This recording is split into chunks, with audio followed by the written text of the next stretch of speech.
And okay. And Hey, it's the Redeye Stream number 182. I like beer. So does Kavanaugh. How about we mix some salty liberal tears up in our beer and have a good old time? What the fuck, man? They're banging on the fucking Supreme Court, screaming like lunatics. And why? I saw that fucking Twitter video that was posted in my Discord, and this lady's literally trying to claw the fucking doors open. You do realize it's Sunday, and they're probably not even there, right? I mean, you get that. What the fuck was going on yesterday? These people have lost their fucking mind. I would like to introduce the panel.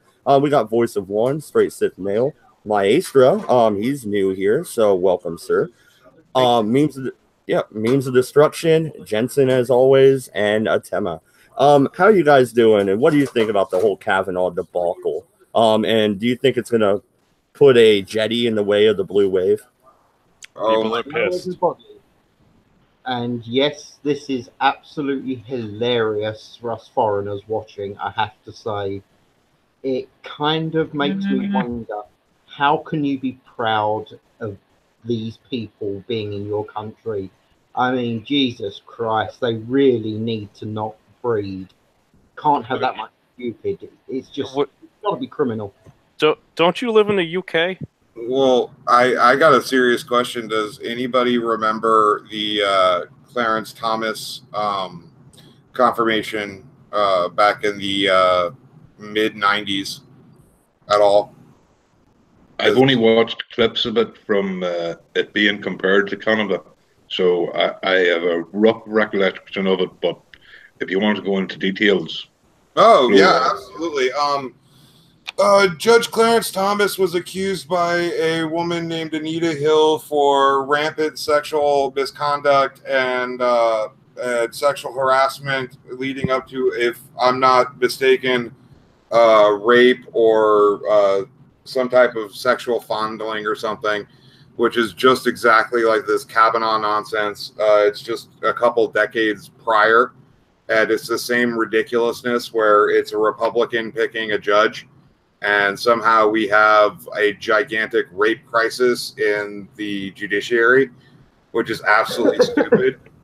And the funny part for me is the fact that all international news seems to have stopped as we're talking about the kegs for Kavanaugh and whether or not an 18-year-old who could, 17-year-old who was illegally drinking could somehow possibly do something. Oh, wait, there's rape gangs outside the place. Yay, this is serious stuff, guys. Yeah, no, they're fighting about something that could have happened 30-something years ago that's unprovable. Nobody can corroborate it. And now that he's confirmed, she's not pursuing anything. Oh, but, you know, this isn't political at all. Meanwhile, in London, hey, Jensen, how are those grooming gangs going over there? Like, seriously, there's some real issues going on in the world. Fuck yes, I completely agree with you, mate. I mean, honestly, what the hell has happened to this planet? You could argue that it's always been a bit of a shit show at the best of times, but really, humanity is devolving into, I'm not entirely certain what it is, and I really dread to think what the rest of the world is going to end up like, just based on the fact that Britain has gone to shit, America is well on its way to going to shit. What is going on with this world? Can someone answer that? Well, I think there's a solution. We need Captain Planet. He's well, our hero. I'd like to make a serious pushback against that, because one of the things that actually was quite reaffirming about Kavanaugh getting confirmed was the fact that we still have due process.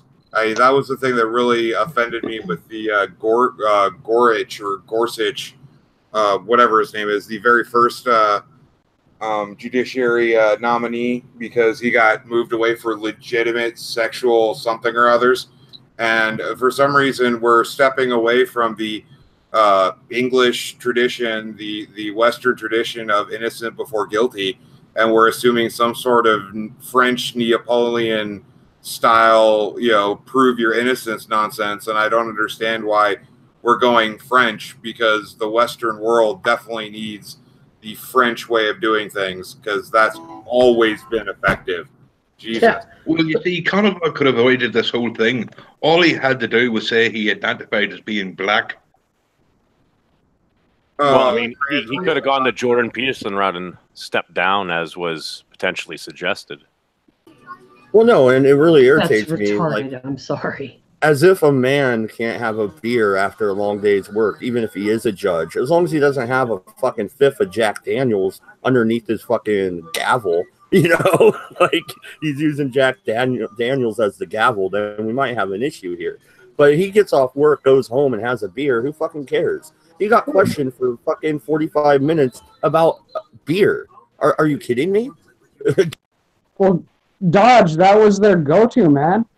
If they can't blame him for being a serial rapist, they have to blame him for being an alcoholic. Therefore, he's not liable to sit as a judge. What is the percentage of men in the United States that drink beer? I bet you it's pretty damn high. It is, Well, but it's like 80% or something like that. Well, according to the, oh God, it's, shit. It's, fuck, my brain's, Anheuser-Busch statistics. yeah, no, it's not a government thing. It's a health release. But according to that, like, alcohol is the most consumed drug in America. And it's something like 68 to 70% of all adults, male or female, consume alcohol. So, I mean, that's absolutely ridiculous to bring up somehow alcohol is this much of an issue, because, I mean, everybody, for the most part, unless you have some medical reason or a religious excuse, will have a beer or a shot or something after a terrible fucking day. I mean, that's pretty much societally accepted for the last 4,000 years. So, Well, no, there are issues with alcohol. We made an amendment banning alcohol. oh, yeah. Yeah, and that got fucking repealed. So fucking well. Hey, it was 2 amendments later. Yeah, well, we're still in the middle of a drug war thanks to the very first one. I'd really like it if we just do a full goddamn repeal. Thank you. Oh, no, and my co-host finally decided to grace us with his presence. How are you doing, 40? I'm doing okay. I've been a little sick recently. I just got over it, and then I have a bunch of family coming in, so I don't know how active I'm going to be this month. But holy crap, man! Let me tell you, Mad Dodge and Miastra, is that how you say your name? You guys sound... Yes. Maestra? Dude, you sound like Mad Dodge, only like if Mad Dodge had like a sock over his mic or something. Or a sober Mad If I Dodge. drop my affect and talk in my normal tone in a baritone. Yeah, so you sound like sober Mad Dodge. That's a good one. Hey, there's such a thing? When did this guy show up? And Mistro's been up for 40 hours. Oh, God, yeah. The rain out here in Kansas is so freaking bad, I'm dying. Oh gosh, wish we had rain. But 40 ounce. Tell me you saw that video of them clawing at the Supreme Court doors on a Sunday when they're not even in session. Well, that's the same as howling and pussy hats because of stupidity. Yeah, to be honest, I didn't expect any less, and I've been preoccupied, as I said before, but I wasn't privy to the whole Kavanaugh hearing. They elected him to the Supreme Court. Yes, he was confirmed. All I right. thought he's already been sworn in.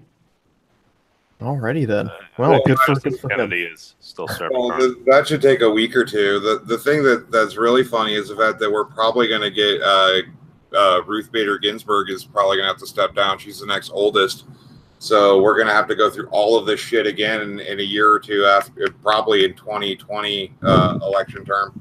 President Trump should just elect President Obama when Justice Ginsburg retires. Oh, no. No. Do you really want to go through this stuff again?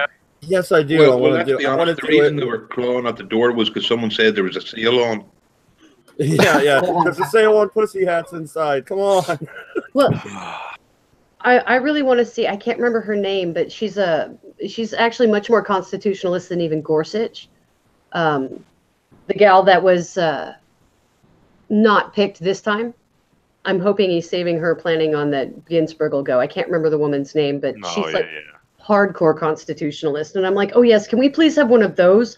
Like straight up, I don't care if she's a Catholic, pro-life, whatever. She's not going to use any of that when she's making her rulings if she is a hardcore constitutionalist. Do we really want to unbalance the Supreme Court? I prefer a much balanced Supreme Court. Yes. Actually, right now, yes, right now I do.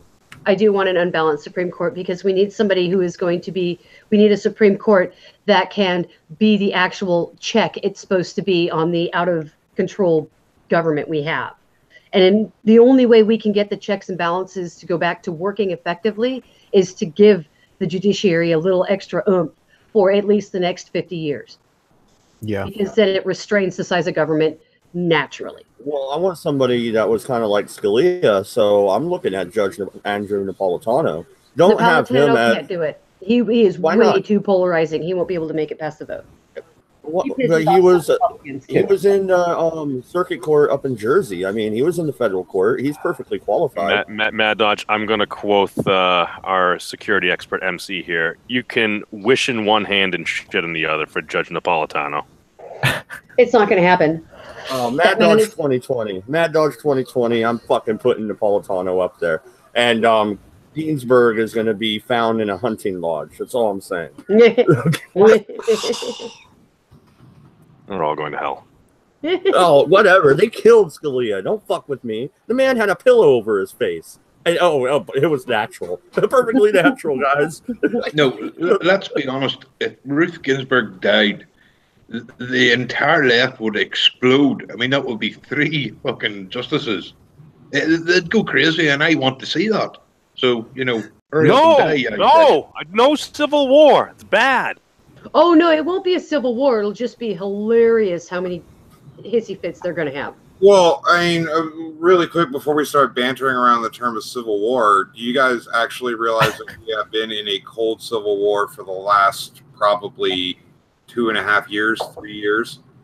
I mean, nobody's really actually talking about it, but we are actually in at least a civil, oh God, how can I put this? In a cold cultural effect civil war because of how people are interacting. This is insane. We haven't seen this level of just pure, oh God, what's the term? Propagandized dysfunction within our government since just before Lincoln's election for no goddamn reason. Do people not understand that Trump is a blue dog Democrat with an R by his name? I mean, he's a Manhattan Democrat. What's wrong with people? He's not. He's an amalgamation of Reagan and JFK. Really, that's what he's decided to do with a bit of New Yorker asshole. He's got some Daddy Warbucks in there from the cartoon. I love the guy in the Monopoly box. Asshole. Really? I mean, that's the kind of the archetype he's built for himself publicly. No, Timmy, you're not wrong at all. Do I like Donald Trump? Fuck no, I think he's an asshole. Do I think his policies are working? Yes, I do. Well, all you have to do if you want evidence of that is look at the fact that we have the lowest unemployment rate in 50 years. I know.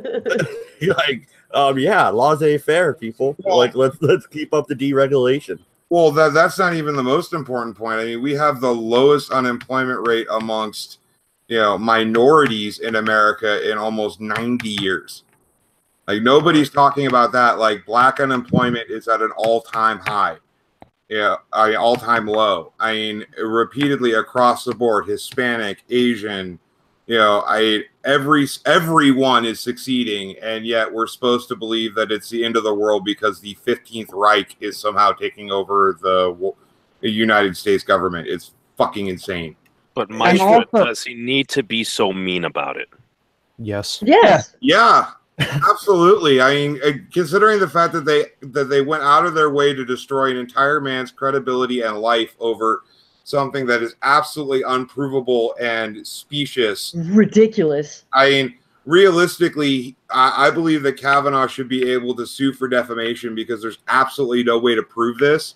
And the way that his character has been destroyed on a international level is almost unprecedented. The best example that I can think of is what William Randolph Hearst did during the lead up to the Prohibition Amendment to deal with hemp processes and marijuana distribution from Mexico that was going to interfere with his paper mills. I mean, it's realistically that level of insanity. Freaking big paper. Well, if my analogy is wrong, by all means, correct me. But that's the best one I could think of to describe this insanity. All right. What pisses me off the most about this Kavanaugh trial bullshit is that the SJWs and the far left pick and choose. They're like, oh, well, there's Russiagate going on. That's been going on for 2 years, the investigations. We are paying for that. They are literally ripping us off our fucking taxes. And they're going to sit there and say, oh, it wasn't a long enough trial for the FBI to talk about a rape case. That's not an FBI jurisdiction, idiots, unless a murder was involved. Well, to be quite clear, something would have had to happen between state lines. If they had been from 2 different resident states, then maybe the FBI could have gotten involved. This is stupid. I don't know why they were screaming FBI. Well, no. Go ahead. Well, no, really quick, I was just going to point out, it's not a trial. This is quite literally, without being hyperbolic, a witch trial, because we are having a trial in the court of public opinion as opposed to a court of law.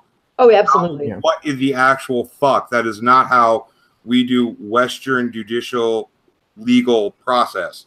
Well, it is. We haven't dumped him in water yet. I say this as somebody so we don't know. I think it's actually kind of against constitutional rights to do so. Mm-hmm.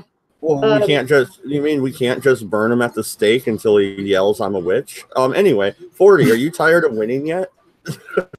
No, I'm not. I do think that one thing that is actually quite funny is the response that has been essentially made against the FBI by the left at this point. I mean, it was not just a couple it was not just a couple months ago that people on the left were saying, "Oh, well, the FBI's on our side; they're our guys," and now all of a sudden they've given a verdict that they don't agree with, and suddenly the FBI is evil. Well, isn't that kind of like James Comey? It's like James Comey is an upstanding person. James Comey is ruining the republic. Oh, James Comey is a very nice man. He's so honorable. James Comey is the worst person in the world. Yeah, it's exactly what's going on. Yeah.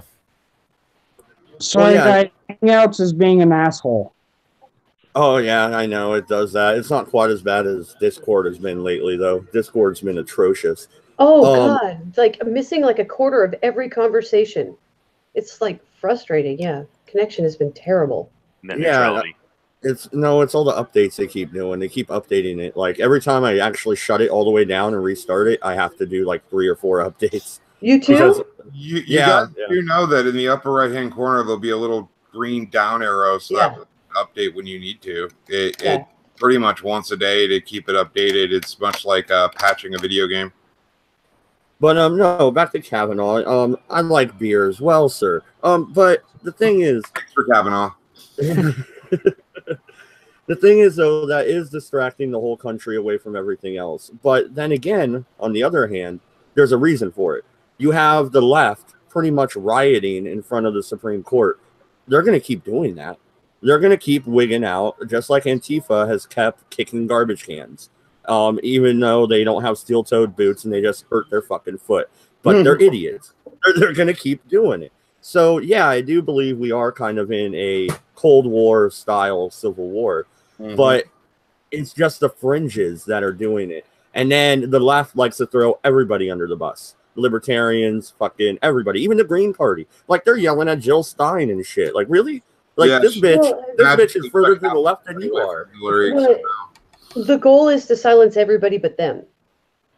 Well, as a token left guy apparently on this stream, I must say it's a lot of it I think comes down to the mimetic of Republican folks hate women. Yeah, if it's spoken, the old adage, if it's spoken loud enough, if you shout it enough, it will become a truth. And I must apologize to Captain Dade. Sorry, memes, but Cannibal just hard on all female staff with majority black women. I know, that kind of made me cringe. Honestly. Well, I just to be clear on my politics, I'm pretty much a radical centrist. So I mean, I dominate the extreme libertarian middle. Ooh, welcome, brother. I'm a monarchist, in case anybody's curious. Choose a side, you pussy. Okay. Dude, ancapism is ridiculous. If you want to get into an argument about how absolutely unfoundable and unrealistic the non-aggression principle would work in real life, let's go. Maestro, I must say we love voice, but for the next week you may not want to open your mail. Oh. Wait. Well, you see, the thing is, I'm very, very, very pro-aggression. So, you know. Yeah, no, it's me. I can't go with the non-aggression fucking argue that. That doesn't make any sense. Non-aggression principle? Motherfucker, It's already in effect. Dabbed. I have been shot. It absolutely doesn't work in real life. It's like you're trying It's fine. We've been using it for like 1,000 years. Yeah, but name. It's called the golden rule, dude. Yeah, but that only works like, you know, communism and anarcho-capitalism pretty much only work if you're on small-scale civilization. Oh, absolutely. I agree with that. I agree with that. The golden rule absolutely works if you're in a tribal society of 80 or so people, but once what about all those working in a society of over 350? Exactly. You're gonna get me started. There's no way it's gonna work. It's working now. But I'm an anti-federalist. I want to break it down to the state level, which would be a smaller I've got level. a problem with memes. Oh, or rather, memes' best friend. What? Jordan B. Peterson. Oh, he's my personal hero. He's my daddy. Jordan's fucking, his tweets were kind of stupid. You know who I don't like? He said that might not be correct. No, but I don't. You know who I don't like is the Jesse Peterson, that black dude. That motherfucker is retarded. Well, I mean, he's a man of God. I have no idea who you guys are talking about. I think that anybody that had sex with somebody else before marriage is a slut. No, you moron. It's just somebody fucking. Fuck you. And I'm done.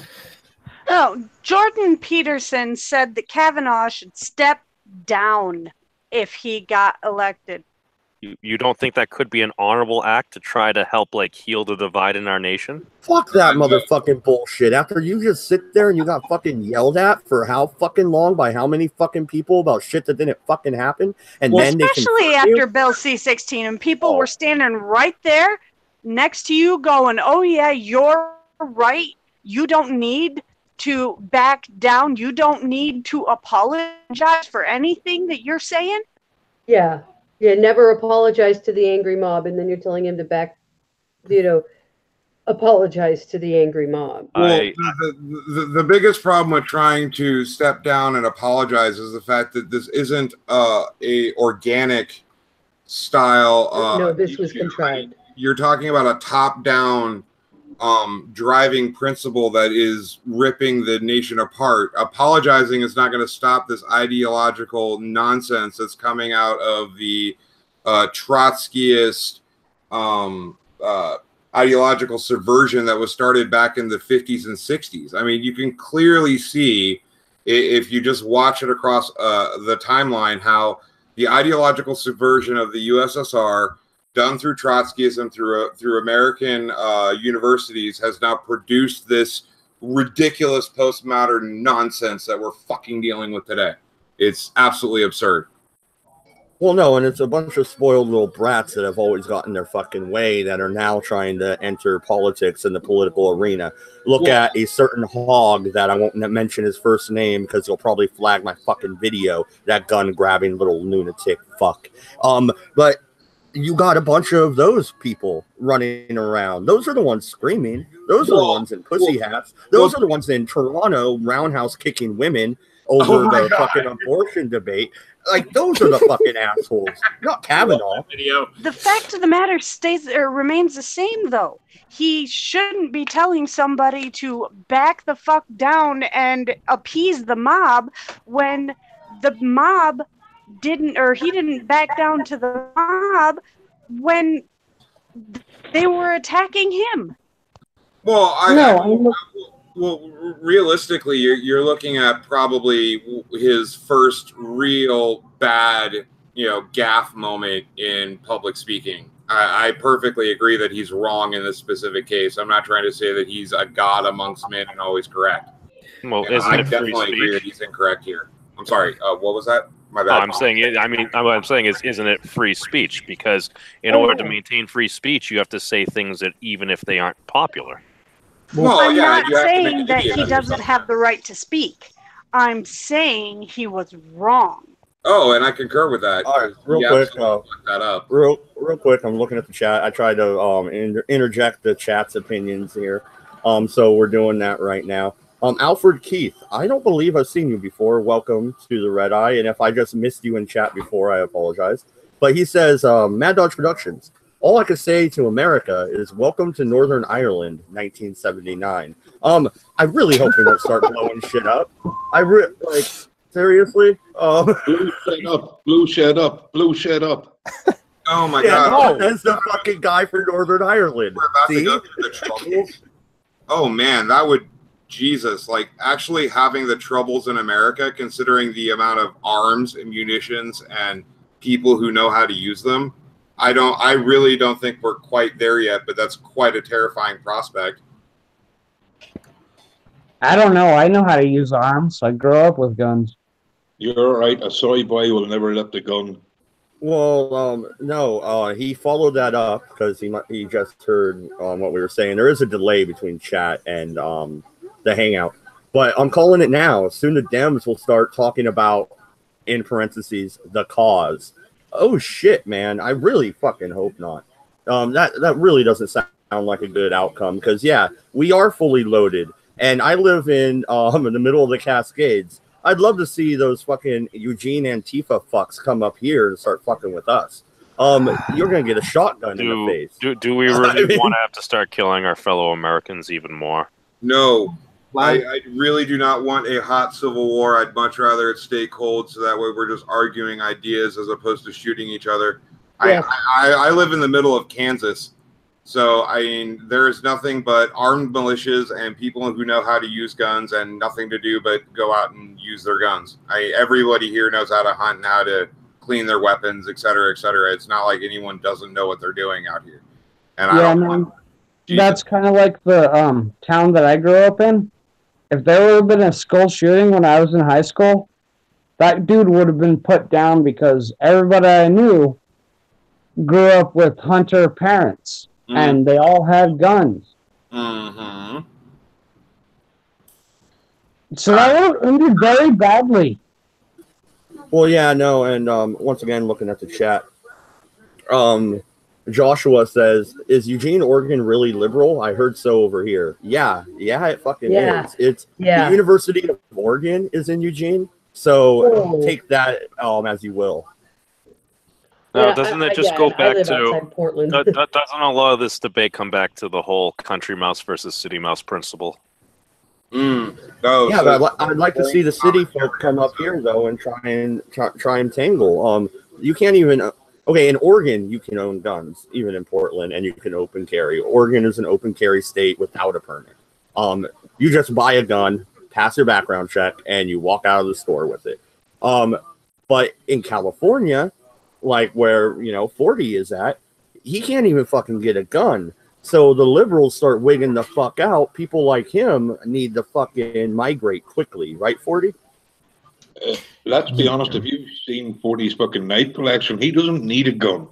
That's very true. I've more than enough bayonets to hold my house. But isn't that one of the problems? It seems like there are some folks on whatever sides that just are itching for a fight. Well, it's been building. I agree with that. It's been building for what, 20, 30 years? If you ask MC, he'll tell you like 50 years this has been building. Where the left has ran the schools, they've ran the media, they've ran pretty much everything, and now you're seeing their goal actually starting to be ascertained. Well, I wasn't kidding when I brought up ideological subversion from the USSR, and that tracks back to Eisenhower's reign in the 50s. That's why I brought up Trotskyism, because that is quite literally the problem we are dealing with right now. I am not trying to be hyperbolic here. You and MC are going to get along just fine. Yeah. Okay, I don't know who that person is, but awesome. He's hiding in the chat. He's our resident military expert. Oh, wow. Awesome. I'm not a military man, but thank you for that comparison. I'm honored. MC is our resident. Somebody needs a blood pressure pill guy. Yeah, MC and I like to fight over the Civil War a lot, especially if I slander Lincoln, as he puts it. I say, tell him the truth about the man, but hey, it's to each their own. Lincoln was a fucking traitor, plain and simple. Lincoln? Hey. Are you serious? Oh, I'm not. Yes, I am. I'm very serious. Oh my God! Yourself. Oh wow! You and I are going to have a lovely debate at some point. That's fantastic. However, hold on. Technically, because I'm neither pro nor con on this conversation, I'm just going to say that technically, Lincoln did suspend habeas corpus to push a physical incursion between the North and the South. Yes, no, in that regard, I absolutely have to yield because you are factually accurate. He did keep the Union together, and he changed the entire concept of the United States are. No, I'm not taking the bait. Sorry. I'm about to take the bait here and fucking dive into a Civil War debate, but no. Yeah, no, I'm sorry. I'm talking in very loose terms. I have nowhere near the kind of knowledge you guys do on the Civil War. I'm talking like Lincoln's a dick. Well, I mean, all right, let's get back to Kavanaugh. How about we not do Civil War today? We'll save that for another day. Absolutely. I'm sorry for derailing the conversation. Dodge and Tema, this is off topic, but how many Subaru Outbacks do you guys see in Oregon? Oh my God. It's literally like 30% of the vehicles on the road. 30 or 40. It's a huge, ridiculous amount where I live, but I'm by Portland. My dad has a Subaru. Oh no, I don't. Yeah. Subarus are good vehicles back in the day, but nowadays it's kind of a fucking trust fund hippie thing. But hey, don't hit on the Rexes. They don't have a particularly large amount of room in the driver's seat anymore. It's like you can't be like a large guy and drive one very easily anymore. If you have any sort of shoulders. How much you guys want to bet that Jeff Holiday drives a Subaru? Do you guys remember the Penn and Teller bullshit show on Showtime? Yes. Loved that show. I love that show. Oh my God, the two lesbians and a Subaru episode, like that's where my head went when you guys were talking about Subarus in Oregon. I don't know why, but it was funny. It's kind of accurate. Oh, really? Is it? No, but getting back to Kegs on Kavanaugh, the thing that I find most destructive out of all of this is the fact that we are suspending the Western rule of law to adopt a ancient and horrible concept of guilty until proven innocent, which is almost nigh impossible to fulfill. And I am very glad that he got confirmed, because if he didn't, we would be looking at throwing out 1,100 years of standard judicial acceptance, belief, existence, and the entire way that our civilization works throughout the entire Western world. Because if America fell to that, I mean, the UK, Ireland, Canada, and Australia are already dealing with separate issues that are challenging those entirely. So if America fell, I would bet that the rest of those countries would fall right behind, because they are way out in left field from where we are already. Yeah, that's one of the things. And it's just like, and that's why I always go back to, like, if these allegations from Dr. Ford did actually happen, and if Judge Kavanaugh actually went up there and said, listen, I was young, dumb, drinking, I'd like to apologize, it doesn't really seem we live in a world where, like, that would be acceptable at all. So, like, even if it did happen, I mean, he can't say it. They wouldn't accept his apology, even if it didn't happen and he apologized for something that never did happen. They would assume that he was apologizing for something that actually did happen. Well, no, and they didn't accept Roseanne's apology at all. They still crucified her, took her show away, made her sign all rights to the show named after her away. I mean, exactly. The left can't really be reasoned with. right now. And James Woods made a little joke. James Woods made a small joke and got kicked off of Twitter. But He got kicked off for a meme. Fucking Peter Fonda can say lock Trump's grandson in a fucking cage or son and let him get raped by pedophiles? What the fuck? Yeah. That's pretty fucked up. But I mean, it's kind of like Maestro said. It's if we're going to live in a country where we have due process and we assume innocence before guilt in a court of law, it's just you got to stand by that, or we go back to a very dark time. Well, let me tell you a story about what happened over in Scotland just a couple of weeks ago. A man was taken to court, found not guilty of sexual assault in a court of law, and then the woman started a civil case against him in a sheriff's court, and the guy was found guilty. So yeah, but that's civil, and that was the same thing that happened to O.J. Simpson too. He wasn't proven guilty beyond a reasonable doubt, but he was found guilty based upon a preponderance of evidence. Yeah, well, Kavanaugh can be found guilty on that. I do not wish for us to move into a trial by populist demand, because that's a witch hunt. Like this is the entire reason why I hate bold democracy, Athenian democracy, whereas a representative republic is a lot better of a presentation. The same thing works in the judiciary. We cannot do witch trials and just follow the mob and trust that the mob is going to lead us to the best possible situation. Like, that's a horrible idea. It doesn't really matter if you have a population that's willing to succumb to mob rule. You're just going to succumb to mob rule. It doesn't really matter what's in the Constitution or whatever. And that's what all those fucking lunatics on the street yelling about Kavanaugh that can't even explain why they oppose him. Well, that's the lovely joke now about soul refurbishing and whether or not people are NPCs if you're a Reddit fan or a 4chan fan. Oh, yeah, no, I heard about it, and that's exactly what they said. I mean, they may as well be. We call them robots, but NPCs is a much more clever slight. Well, but I mean, if you actually look at it on a deeper level, there is a certain amount of intellectual idiocy in the fact that you're not even thinking for yourself. You're just following wherever you're told to go. You're not even really a sheeple. That's why they're talking about NPCs and soulless. Yeah, exactly. I mean, when it comes to this shit, my mom is on board. Like, she's an NPC. When she starts talking about this stuff, everything she says is everything that I already heard on MSNBC. Oh, yes. But they're her opinions. That's the thing. That's why we're calling them NPCs, because SJWs do not think for their fucking selves at all. You guys watched Jeremy's video earlier, didn't you? But my mom's far from an SJW, right? She's a normie. She's just getting fed this through mainstream news and thinks it's true. Yeah. That's one thing we're battling against, right? Normal people that just read the news at face value and think it's true, they all are going to come to the same conclusions. They don't realize it's propaganda. They don't realize it's bullshit. Well, but I mean, to a certain extent, you're in that regard, you're being the Leninist useful idiot.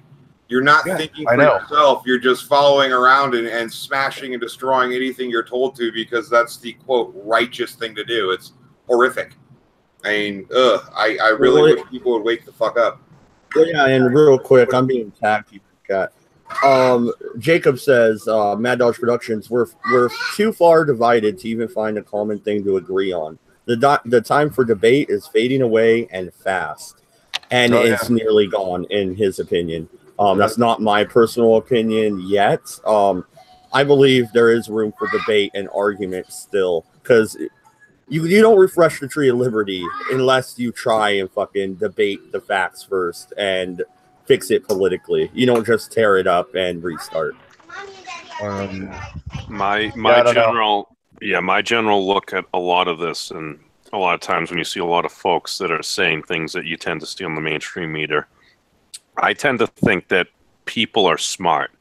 They know what they know, often well, but when they're confronted by something that they're unfamiliar with, they tend to say what folks that they know or trust say to kind of fill in the gaps, because nobody wants to, like, look stupid or anything like that. So you say what other folks that you hold in high regard are saying. And if you're just watching Anderson Cooper on CNN or Rachel Maddow on MSNBC, you're going to tend to say a lot of those things. Yeah, well, that's compounded by you have people out there that if you're one of those people that just doesn't have a strong opinion on Trump, you're as bad as one of the Nazis. That's literally something I see all over and over again repeated. I hear it on the news. I see it on social media. People saying that if you're one of the people that don't care, you're part of the problem. And I was like, no, maybe they're actually part of the solution. Like, we need more people to realize they don't know shit and stop voting. Well, that's why I do all the fucking research that I do when it comes to the topics that I pull up for Dodge. Yeah, well, that's because you guys want to have an actual conversation about real topics, but you guys aren't normal people. That's kind of we also don't read Mom's work. Yeah. Well, that's not Did you entirely really true. just call me Mom again, you asshole? Well, not to be. Yeah, you need to fix that meme. She's great. Well, Fuck you, dude. Okay. What? Oh, I was just saying, like, that there is a significant advantage to reading and understanding the ridiculousness that is being presented to you by the far left. But really quick, as a small aside, did anybody pick up on the story where there was a grievance study paper being done where they submitted an entire chapter of Mein Kampf and switched white men for Jews, and it was published? Oh yeah, and there's a nice little cover up for that too. Well, but the feminist version of it too was commissioned. Yeah, but if you think about that in an expanded way, you're quite literally accepting one of the most hateful doctrines wholeheartedly without question, because it's against the evil class, which is the worst concept. It's a threat narrative that we've done repeatedly. It's how in ancient oral traditions we ramped up for a genocidal march against the others over there to take that oasis so that way we could expand. It was a horrific way of living, and we're regressing back to a very tribal, very violent past. And it is quite frightening that we're doing so. Right. So is it really surprising that it got accepted, though? Because you have to think about it. These studies they're led by people that, they subscribe to this intersectional postmodernist nonsense, which is a specific revision of Marx. So when you read Adolf Hitler, that was also, he was a, believe, like, they hate hearing it, but the Nazis and the fascists, they both were Marxist revisionist. Well, right? see, that's the thing that's the most terrifying, is the fact that if you think about it, both groups, the extreme authoritarian left and the extreme authoritarian right, both use the exact same threat narrative. The difference is who is the accepted group and who is the outlying group. So what's going to happen when you have a large percentage, and this is what I'm afraid of, when you have a large percentage of white men that are tired of losing, so they're going to say fuck it and actually join a side. I mean, how is that any different or any wrong than listening to, I can kick you because I'm a male because you're a whammon that has the wrong ideology? Yeah, well, I mean, socialism is still fucking, for white people, still socialism. It's still going to fail. Oh, that's one thing the alt-right fails to remember is they don't think about the societal destruction that will occur when you actually have that, because eventually people get tired of losing and they will join a side specifically to win. This is what Dr. Peterson was talking about as the danger that we have over the horizon. And it's quite visible if you can just swap out the most hated, this might strike your channel, but if you swap out the Jewish question for the white male question, what's going to happen when the white male gets tired of losing and wants to join a winning team? I mean, that's one of the big things. White male. Yeah, that was good, David. David Duke. I'm not what you would call a white male, but I'm Hispanic, and you couldn't fucking tell that because of my voice or fucking what I look like. Fuck that noise. Well, how about this? It really shouldn't matter. But just to piggyback, sorry to cut you off, MD. To piggyback off from what Miestro's saying, basically, even when I went to Professor Peterson thing in Boston, there was a gentleman there, and he even told me he considered himself to be much more of a liberal in the American sense type of guy. And when Richard Spencer got punched and they were doing the whole punch a Nazi thing, he's even like, I don't think we should punch people. And a lot of folks that he tended to associate with just started shitting all over him. And that's what drove him to the Professor Peterson event. So if you're just going to shit on somebody for just not necessarily just jumping on the same bandwagon and stuff, like that's going to be very divisive. And like you're kind of hurting your cause in a way.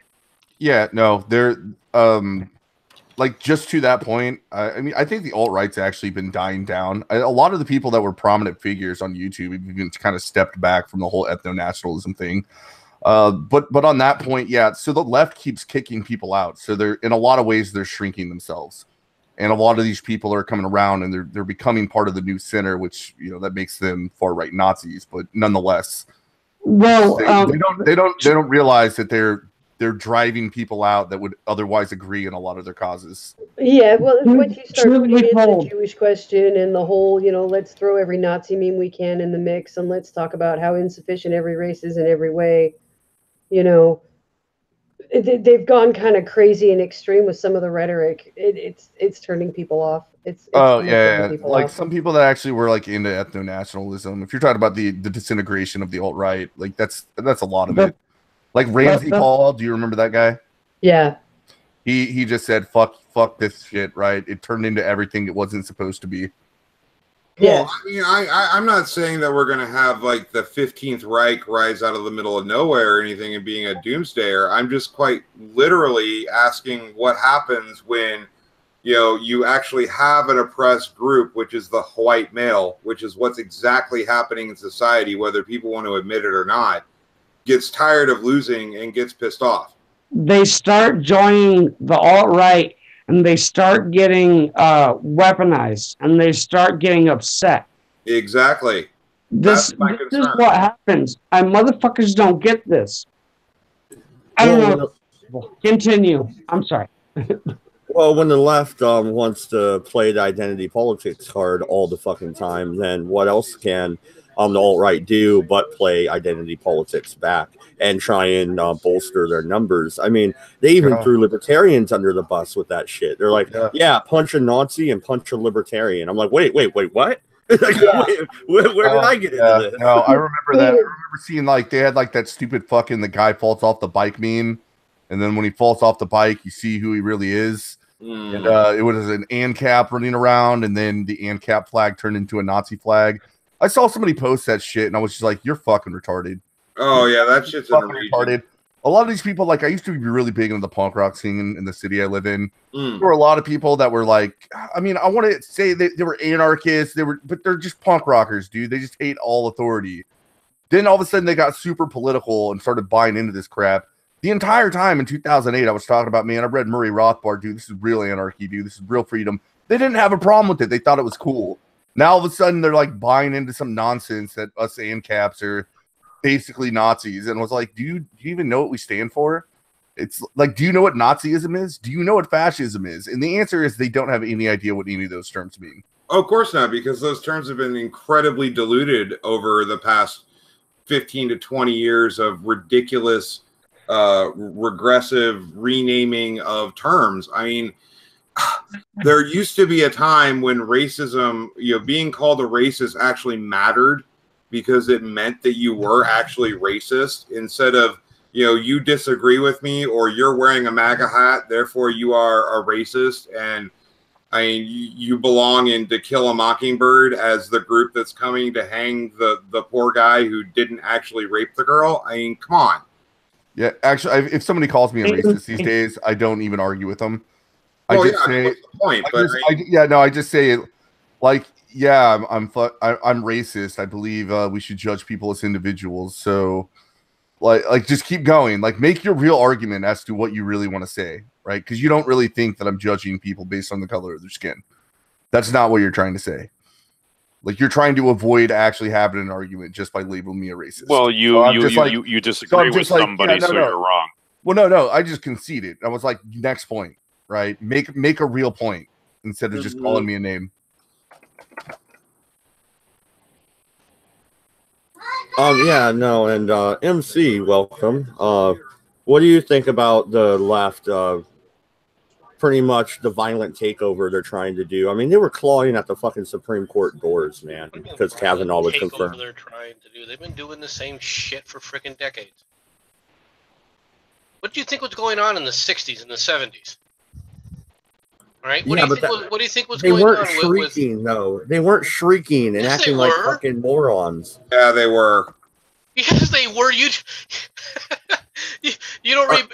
You guys don't remember this, but they were running around, burning their bras, swinging them in the air with fire on.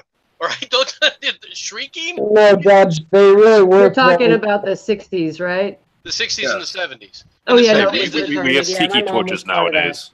Yeah, no, my mom was part of the bra burners, and yeah, she has quite a few friends that actually burns from doing it. Wasn't that also the same era where people in Berkeley, a highly liberal city, like they all came together and said, yes, we must allow the KKK to march, even if we disagree with their opinions? Yes. Like, wasn't there at least a way better, which I think free speech, like if you don't believe in free speech, I'm with Sinrise, Timon knows Sinrise. Yeah. Like if you don't believe in free speech, you're my enemy. Yeah. Right? Like if you don't believe that the needs a platform. Yeah, if you don't believe that the KKK has the right to free speech, then you're my enemy. I don't like the KKK, but people don't like me being a fucking libertarian. Mm-hmm. And if they don't like the KKK and they think I should agree with just because I don't like them too, that we should shut down their free speech, they're going to shut down mine as well because they don't like me. So I'm not even going to give them a fucking inch on free speech issues. Not a fucking inch. Well, see that's the amazing part is the fact that they've actually managed to push things far enough to get the center, like myself and the rest of the libertarians here, to be aggravated, militant, and ready to, invade and, integrate the culture because things have gotten so dire that I cannot simply say I disagree with you without being called a Nazi and losing my job. Yeah. In 2008, if Brett Kavanaugh would have came up for nomination, I would have been like, fuck that neocon piece of shit. He's going to vote for every expansive, power of the executive branch that ever existed. Now, all of a sudden, I'm like, fuck that dude. Like, leave him in there. I hope he stays. I hope he lives a long life. Well, yeah. Just to be a symbol of what happened, whatever. They tried to engage in this crazy fucking character assassination and turn the entire thing upside down. Okay, real quick though, I want to throw a point out, MC, before you go. I would have argued against Kavanaugh on the Patriot Act. Stance. I don't like his rulings on that. That's what I don't like. He didn't make any rulings on it. Make me happy, or his opinions on it. Okay. Well, we've never talked. Well, none of this discourse at all throughout the entire Kavanaugh confirmation hearing has had anything to do with his actual judicial record. Because there's no way to complain about that. Well, yeah, no, there's a lot of things to complain about that. Why did he support the Patriot Act? That's an excellent, He didn't support the Patriot Act. People are confusing the fact that when he was working as one of the White House lawyers, he wrote up how they were going to defend it, which is what a lawyer is supposed to do when you're hired by somebody. Wait, they're supposed to entertain an idea with not necessarily believing in it? Wait a minute, they're supposed to be rational and be able... Yeah, okay. Well, I mean, I'm not trying to disparage the man, but I mean, there is a lot that you could have made a point to and argued about in his actual record of his time in the legal, culture and industry. But instead, we spent all the time arguing about whether or not a 30-year-old accusation about whether or not you did or did not get drunk when you were 17 and may or may not have touched that woman's breast, because there's absolutely no pictures or anything, but it totally happened. I promise God it did. This reminds me of? It reminds me of the first time I tried to pick up line. You know what it was? Say what? Yes. Goddamn. What? It was, nice shoes. You want to fuck? And she kicked me right in the nuts. Oh, that worked. No, we were at the mall hanging out, and my buddy tried that, and she gave him her number. That shit does work. Wait, it worked? You know what? That reminds me of the words of the noble warrior Gimli. Certainty of death, small chance for success. What are we waiting for? But going back, we need to be able to actually speak to each other, because even there was a CNN show just a couple of years ago with Kamau Bell, and he sat down and met and drank beer with KKK members, and then it comes down to, it's like, do you really hate black people? Like, well, we like getting together around a fire and drinking beer. He's like, I like drinking beer, and it's like, oh, well, maybe we have a path forward. The problem is, memes, is that, first of all, that whole thing was a setup, number one. Number two is that if you take a look at the left today, even the left here on the internet, okay, do you see them reaching out to talk to people? Do you see them even entertaining the ability to talk to people? Or do you see them blocking? There's not some. There's almost none. Well, you get more clicks and followers by saying things that follow whatever ideological line it is. It's still some. It's not. It's a small minority isn't going to fix this. And what's more is while you even have just a small little minority here in this environment, in this medium, you have zero in the mainstream media. Absolutely zero. That's actually a really good point. I saw Tim Pool on Tucker Carlson. Well, yeah, whatever about Tim Pool. I still watch his stuff, but MC's kind of opened my eyes to some of his bullshit, so I appreciate that one, MC. Because I was kind of like, well, Tim Pool seems pretty rational and in the middle on everything, and he's really doing the best he has with what he's got. Realistically, the only thing nice about Tim Pool is he's a more or less accurate version of Milquetoast Matt Jarbo. He doesn't have any of the negative connotations that Jarbo has, but he's still... Also, two other things. He fucking tries, and number two, he actually goes on the ground and does journalism. Oh yeah, right. He attempts. I can go watch an event that the mainstream media is watching or talking about and see what happened for myself in full, even if it takes me 3 hours to watch it, instead of whatever summary they want to give me. Well, I mean, a 5-minute soundbite is completely useless in this day and age. You should have long-form media like what we're being presented on the internet. That's one of the reasons why I engage in this form of media and news broadcast. Well, no, the problem is everyone doesn't have the time, and are news junkies like us.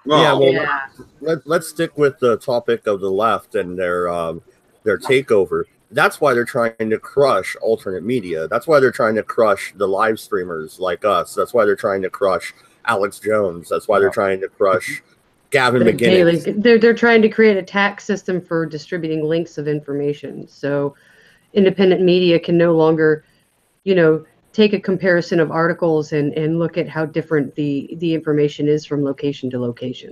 You just gotta stick it up. I guarantee if the fucking Republicans controlled the media, that they would be in with the same thing.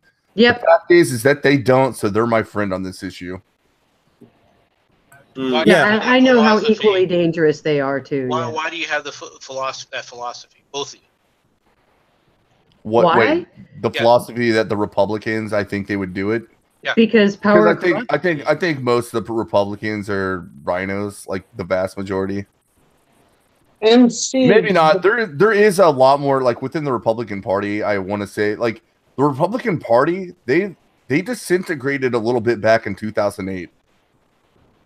Like there's a lot more opposing ideas within the Republican Party than the DNC right now. There was always a lot more opposing views in the Republican Party. The Republican Party has always been like, far more individualistic. There's always been more strife within it. Yes, that's what. Actually, I'm gonna go back and I'm gonna be completely honest. I didn't start paying attention to politics until Bush, but at that time, there was definitely a concerted effort to make the Republican Party hegemonically neocon. Yeah, it wasn't working. It didn't work at all because there's been too many non-Christians. You would not have. Can I ask a question here because I'm a little bit older? Are we talking about Bush 1 or Bush 2? One. Bush 2, or 2 rather. Actually, okay. It started in Bush 1, right? Maybe. Please continue. Bush 1 is an entire different animal. Bush 1 is actually far more liberal than his son was.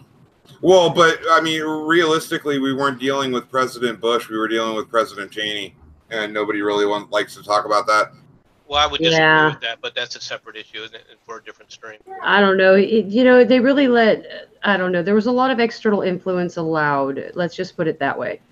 I think a lot of what people think of as the Bush administration, looking back from this perspective, comes back to too many people are remembering what the press was saying rather than actually analyzing what the press was really saying and what was really going on.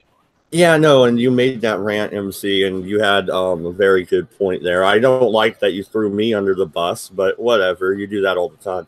It's all good. But you should be used to it by now, damn it. Are you still bitching I am. about that?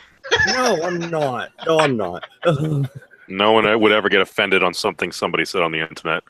Nope. No. Not never, No. ever, ever.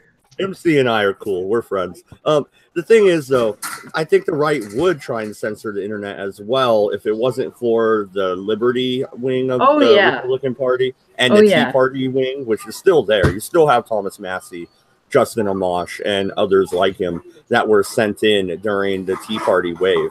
So, I mean, you do have a strong free speech aspect to it. And the internet, if anywhere else, is where we should have free speech. And if the people like Twitter and Facebook and YouTube don't want to get in trouble or want to get in trouble for what we post, then go ahead and be a publisher. Go for it. Have at it, guys, because that's what you're trying to do by censoring us. But if you're going to be a platform, then you have to let everybody on, even people like fucking Christopher Cantwell, who's a goddamn Nazi now. He used to be a libertarian, and it really disappoints me the way he fucking went like head on into the alt-right. But whatever. Let's just go full on fascistic. Let's see how many other places we can find force to be applied to people when it shouldn't. Pisses me off, that kind of argument. Yeah, I don't understand what happened to Christopher Cantwell, but he went full on Nazi, and the only place he's allowed to have a platform is Gab AI now. Well, that's something else that one of your other hosts, and I apologize, I don't know which one was, but made the point of saying that the alt-right has been in decline. And that was me. I would challenge that in only one regard, and that is we don't see it because they've been so deplatformed. Are they really in decline, or are they now just so far hidden that we're not really seeing it? No. So what I was pointing out is like key people like the alternative hypothesis, and even to an extent JF, who are big alt-right supporters. They've, in a lot of their content, they've really kind of backed off, and maybe they're just faking it, but they've kind of backed off the ethno-nationalism idea. Well, no, that's a really good question, because that was presented because the biggest problem with deplatforming, book burning, hiding speech is the fact that you have no idea how large the audience is. I am a free speech absolutist because I wholeheartedly believe that the racists out there will outright tell you that they're racist if you just listen to them. Yes. All you have to do is listen and watch them go off on some giant rant about, this is the end of the republic because of this racial group that has nothing to do with anything, but it's somehow important. And you just listen to it and you go, wow, that's retarded. But the point you brought up with we have no idea about their actual numbers is because they're completely hidden. We have no idea how many there are, where they are, what's going on with them, because they're nowhere near. Yeah, and they're not organizing. Hold up. Stop. Hold on 1 second. This is the idea that we need to hear what these assholes have to say. Yes, I concur. Well, how do you know the bad ideas? My dude, you have a rant. Yeah. No, it's kind of like what Professor Peterson said when they're talking about the whole Alex Jones deplatforming thing. It's like, I like to kind of just keep tabs on what different folks are saying, even if I highly disagree with them. Oh, dude, the Alex Jones stuff is the worst. Like, nobody gave a shit about him for almost like the entire time he'd been. It's only within the last 2 years. The only thing that Alex Jones has done differently is support a presidential candidate that actually got elected. That's it. Yeah.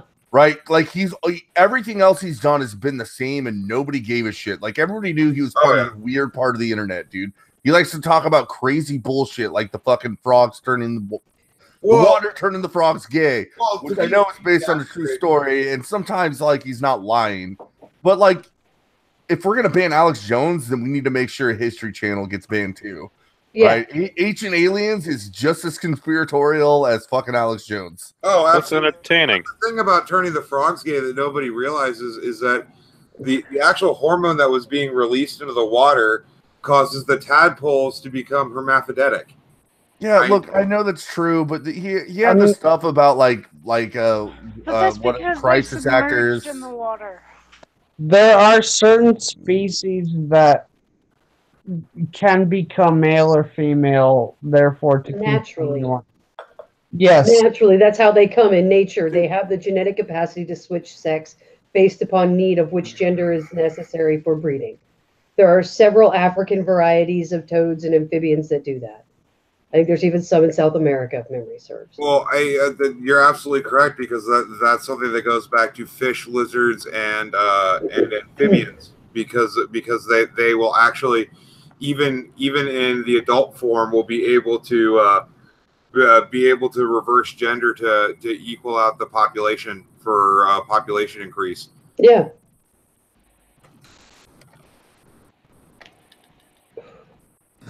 All right. Well, if nobody say anything, I do want to pivot back to one thing, like about the Kavanaugh stuff, which is all the left's arguments that you know how they move the goalpost, Yeah, like how he lied under oath, and how many of them are taking it as just fact that he was lying about what he was saying, especially about the yearbook thing.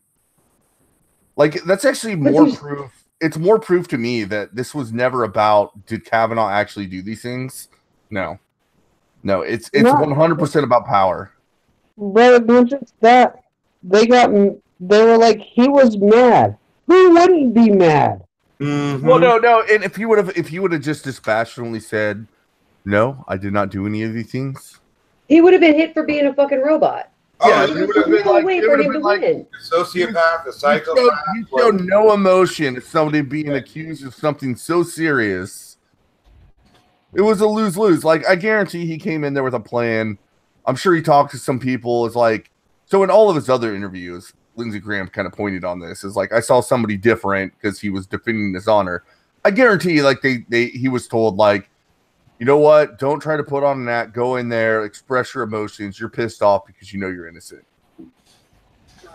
Yeah, no, and the one thing that really pisses me off out of all this is I actually had to gain a little bit of respect for Lindsey motherfucking Graham. I fucking hate that asshole. But where the fuck did this new Lindsey come from?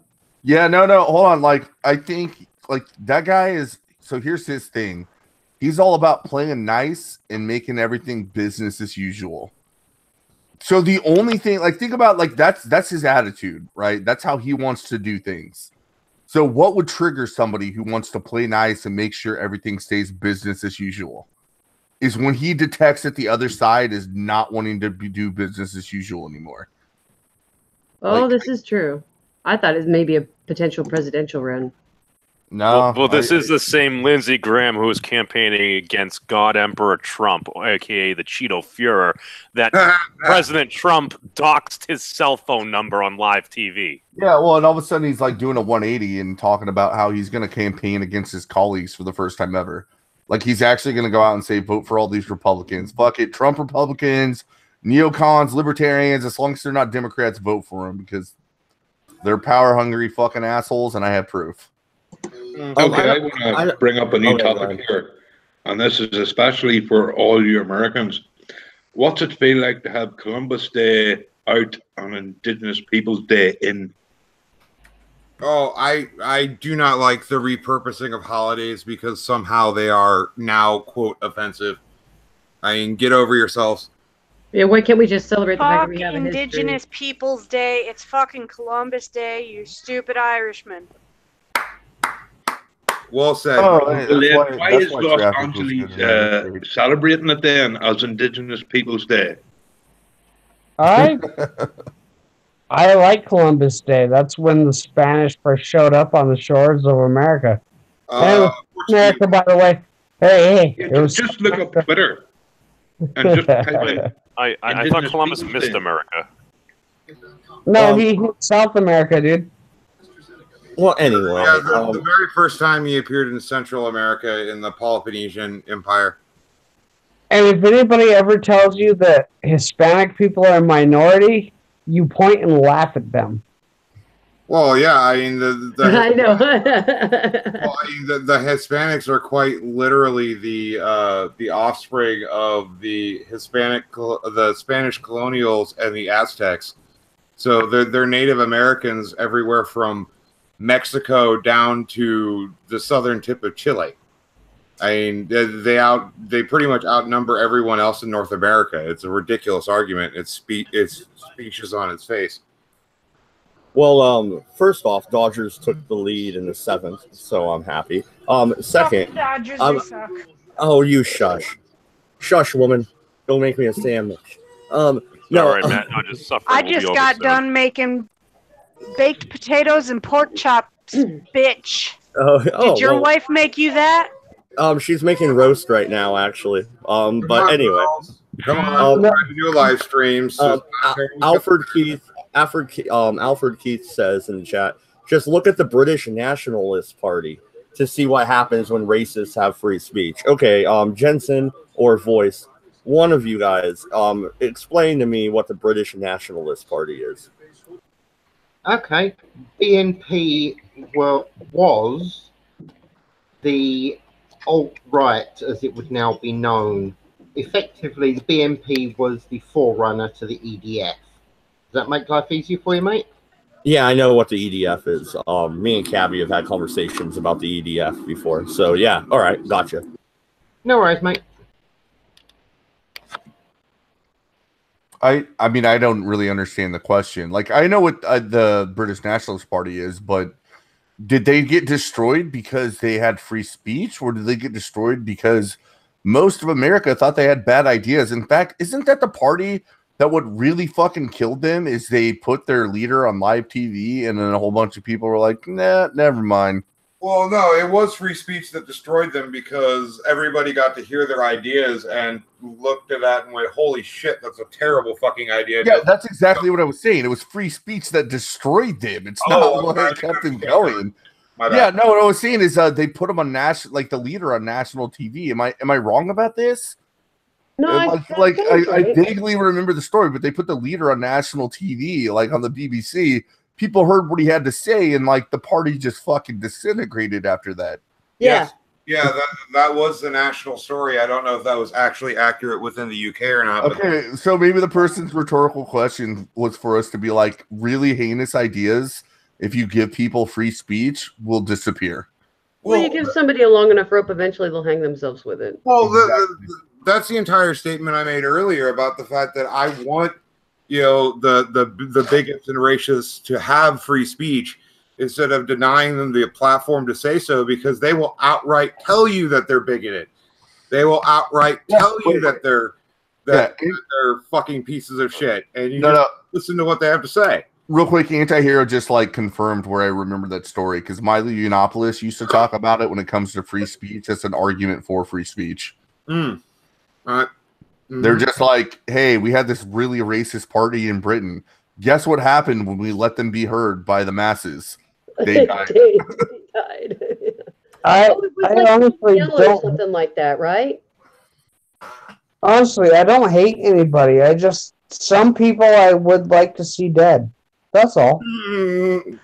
I hate nobody. I just really, really want to drag some people behind a tractor. I hate ideas. I don't hate people. A little bit. Wait, is it during a snowstorm? On a sled?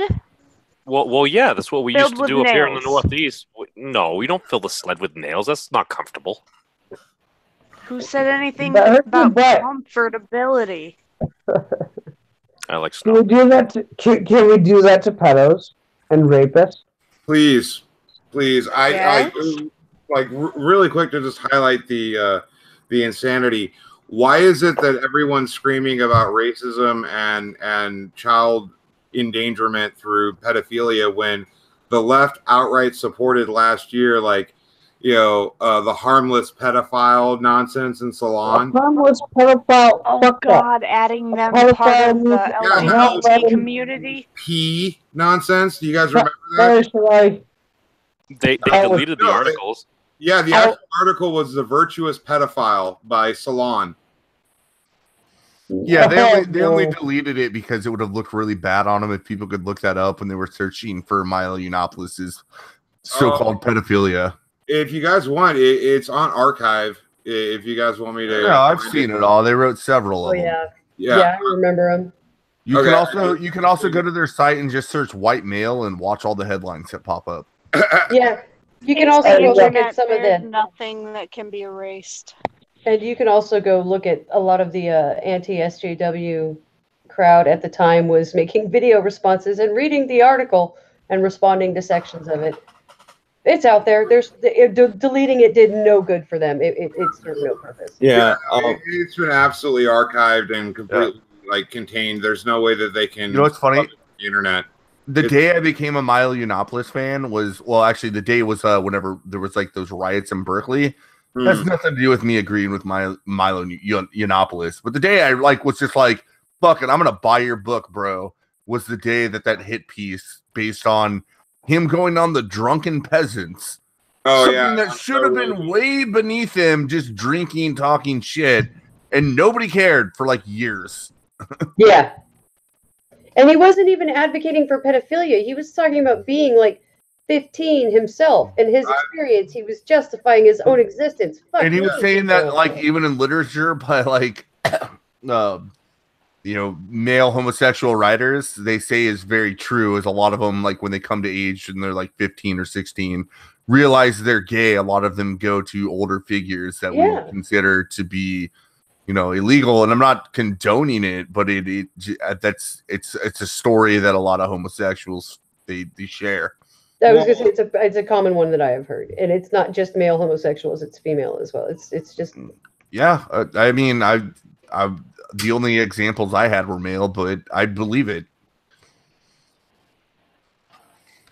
Well, yeah, I don't being bisexual. I mean, like when you're, I would say like when you're 1% of the population and you're in high school, and like there's how many people are you going to reach out to like talk about your sexuality? Well, it's almost 2%.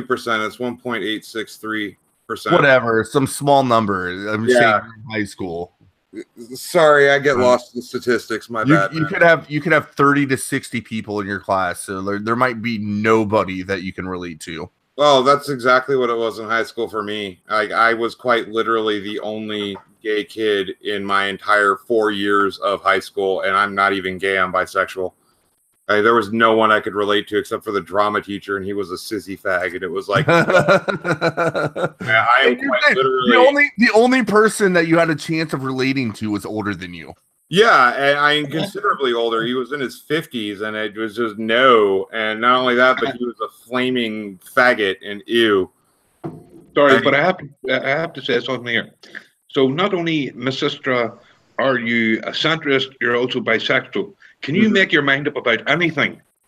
Yes, actually. I can make up my mind about quite a lot, and I don't know if you're cute enough yet for me to answer that question. Oh, cereal. Well played. All right, I'm being tagged up here in the chat, so I need to read some of this. Okay. So we'll go with Jacobs. Mad Dogs Productions, the people you need to worry about is not the ones who are open about their opinions and what they believe. It's the ones who try to hide their intentions through so-called peace or love.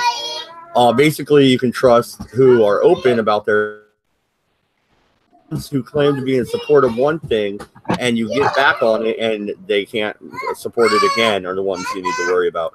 I tend to agree with you, Jacob, actually.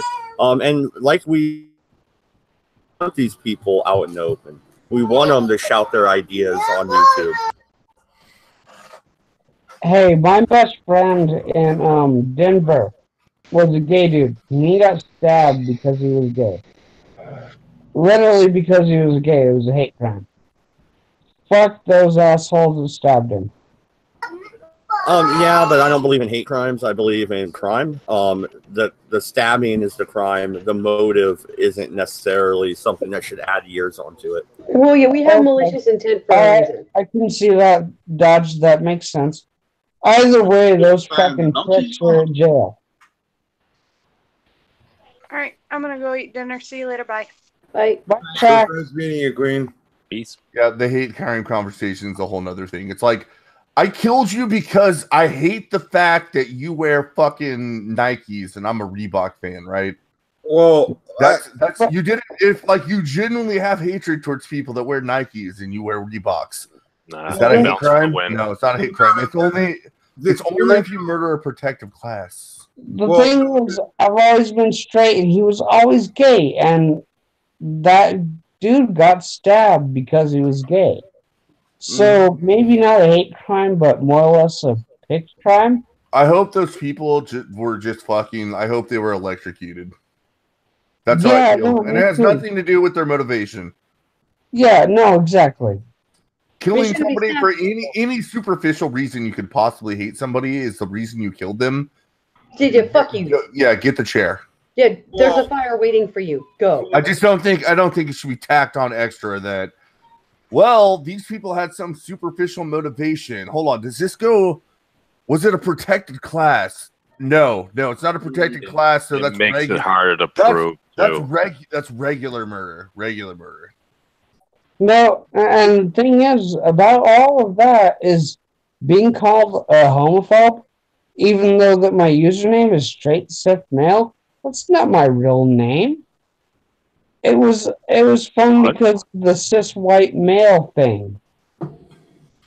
Well, the entire argument about why hate crime exists it's rather flaccid and weak. The entire basic backing of it was built around the same concept as why they put in the Religious Protection Act. It was to try to make it more heinous because you're somehow special, and the entire thing has been carried way too far. It's like, if you remember watching Intervention back in the late 90s, early aughts, the trigger warnings on A&E shows were a joke, and now they're part of the culture. So I clearly see where they started, but it's obvious that they took it way too far, and I don't really appreciate the very beginning of it anyway. It's incredibly infantilizing, because it's saying that, you are so helpless and you are so picked on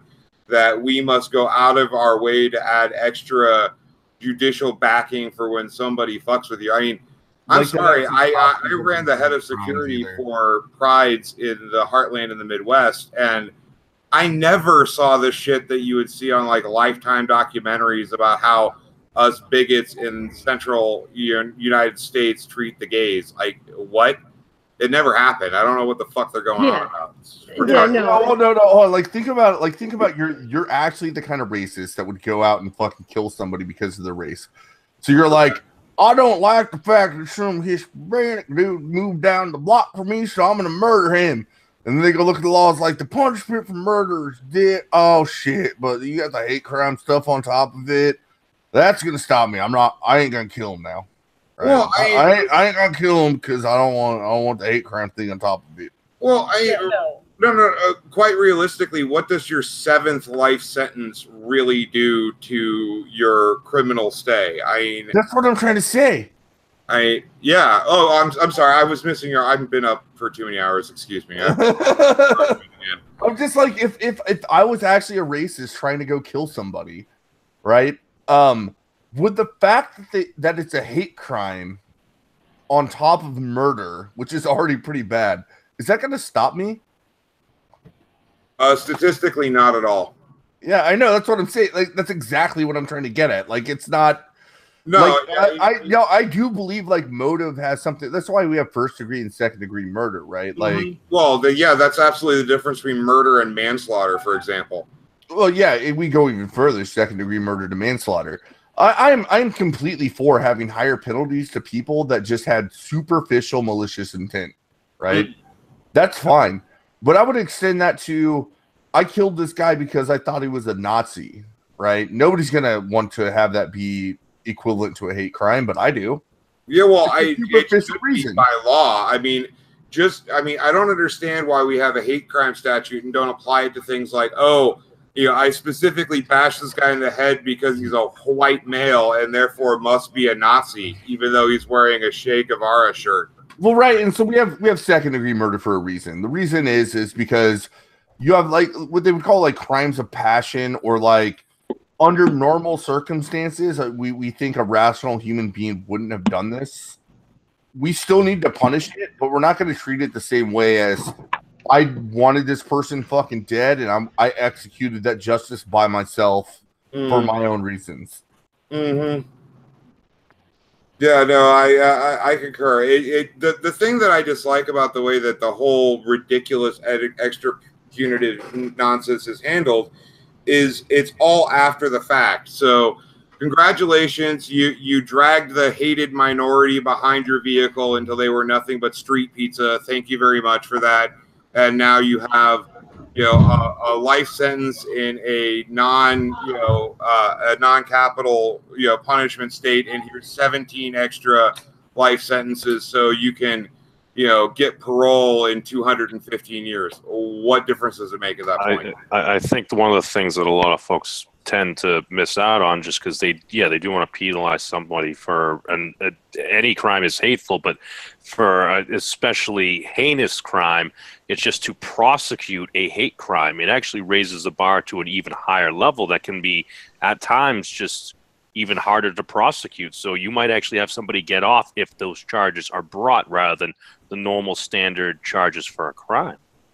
Well, absolutely, because you have to prove their mental state and their intent at the time, as opposed to just proving that yes, they had the gun. There's blowback residue from firing the gun, and therefore we know that he shot him. Instead, you're reaching to an even higher standard to say, well, he said some very negative things on Twitter right before he shot the guy, and it was incredibly bigoted. So, we know within his heart of hearts that he was doing this out of a purely evil, hateful, whatever. That's not even necessarily why I disagree with the hate crime laws. This is why. Because there is a double standard. You have those people that kidnapped the autistic kid. Well, I guess he was 18. Oh, yes. The BLM. And tortured him. Torture, yes. Yeah, and they're yelling about how he's whitey and, fuck Trump and this and that. I don't think they got charged with a hate crime. I think they ended up being charged. It was not based on racial grounds. It was based on grounds. Yeah. Oh, it was based off the fact he was autistic. That's a lovely little. Yeah, well, it was a good also publicity stunt for them. But if you actually look at the uniform crime statistics on hate crimes, one of the things I'll say is like you actually do see the law being applied fairly equally. You'll see. I actually pointed this out on the last uniform hate crime statistics that came out, that hate crimes rose. Like it wasn't really significant, but they went up after Trump got elected. However, amongst white perpetrators, it stayed even, but with a larger sample size. So it actually went down.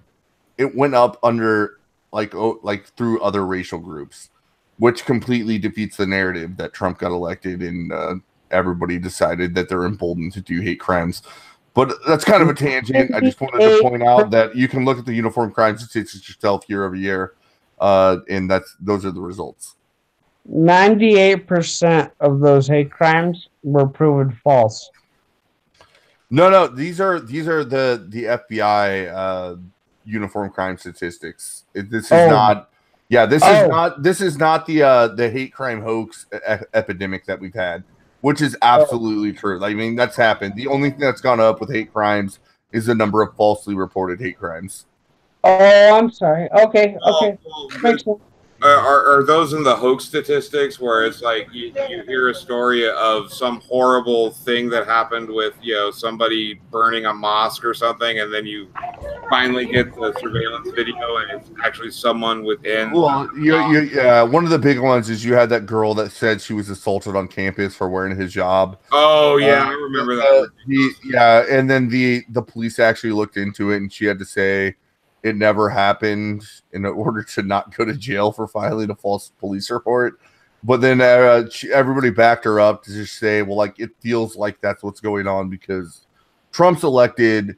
And I'm going to be honest, like, that's actually completely consistent with this postmodernist idea of, lived experience. Lived experience is more important than empirical truth. That is so ridiculous because anecdotal evidence is the worst kind of evidence in a scientific statistic. Yeah, but that's what we're up against. It's getting at. Guys, we are living in such a weird fucking time. I swear. I think we only think that because it's the time where we're now adults and we're looking around the world instead of being children. I'm sure it was just as fucked up then. Wow, MC would be proud. No matter how unruly the right got during Obama, like they were just like, "Fuck you, our guys in power," and they didn't do shit. Now that Trump got elected, and also a lot of people that are what I would say neocons are against him, we're seeing something completely different. Like we're in a cold civil war. I completely believe that. Thank you. What was the social media we had back then? Was it was MySpace and a few just a couple early Facebook, early YouTube, social media. Like the reason we're bullshitting right now, all of us. The reason we're bullshitting right now is because of social media. I don't know any of you fuckers for the most part. I mean, I know Dodge and kind of, but we don't know each other in real life. Well, yeah, what happened is that when I was a kid, more bullshit on social media. A bunch of people that may not necessarily agree start replying to each other and being like, "Yeah, dude, I mean, I agree with you on this issue. All the facts point in one direction." And then all of a sudden, we're cattle herded into one corner of the internet, which is where we're at right now. Let me ask you a question. How many friends have you lost just simply for saying something? 0 real ones. I've lost family members because of my stance on abortion on Facebook. So yeah. Realistically, because of the split between the LGBT community and the GBL community, which is a huge difference in the gay community. In the gay community, there is an ideological split between the far leftist insanity, pedo supporting nonsense of trans ridiculousness of LGBT, and at least here in the heartland, most of a good 60 to 70% of the homosexuals that I know use the original banner from the 80s of the GBL moniker.